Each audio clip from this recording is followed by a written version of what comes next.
Welcome to this tutorial on indirect sorting with NumPy's argsort function. In this video, you'll learn how to get the indices that would sort an array, rather than sorting the array itself.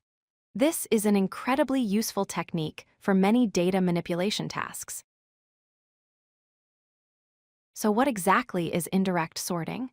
Instead of rearranging the actual values in your array, you get back the index positions that would sort it. The original array remains completely unchanged. Think of it as getting a roadmap that tells you which positions to visit in order to see the values in sorted sequence. The syntax for argsort is straightforward. First, import NumPy as np. Then call np.argsort and pass in your array. This returns a new array of indices that would sort the input array in ascending order. The function doesn't modify your original data at all. Let's see a concrete example. We create an array with values 40, 10, 30, and 20. When we call argsort on this array, we get back 1, 3, 2, 0. These are the indices. If we use these indices to access the original array, we get 10, 20, 30, 40, which is the sorted sequence. Let's break down why we got those specific indices. The original array has 40 at index 0, 10 at index 1, 30 at index 2, and 20 at index 3. The sorted indices tell us index 1 has the smallest value, which is 10, then index 3 with 20, then index 2 with 30, and finally index 0 with 40. That's why the output is 1, 3, 2, 0.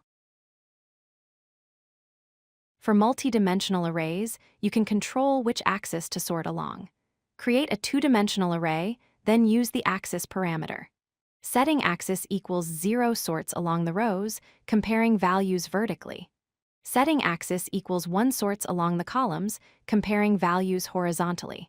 This gives you fine control over how your data is organized. By default, argsort gives you indices for ascending order. To get descending order, use Python's slicing notation. After calling argsort, add square brackets with 2 colons and -1. This reverses the indices. Now when you use these reversed indices on your array, you get the values in descending order: 40, 30, 20, 10. Argsort is incredibly versatile. You can use it to sort multiple related arrays together by applying the same indices. It's perfect for finding the top k largest or smallest elements. It helps you preserve relationships between data by tracking original positions after sorting. And you can apply complex custom sorting logic to entire datasets. These capabilities make argsort an essential tool in your NumPy toolkit. If you like this video, hit that like button and don't forget to subscribe. Visit codelucky.com for more such useful content.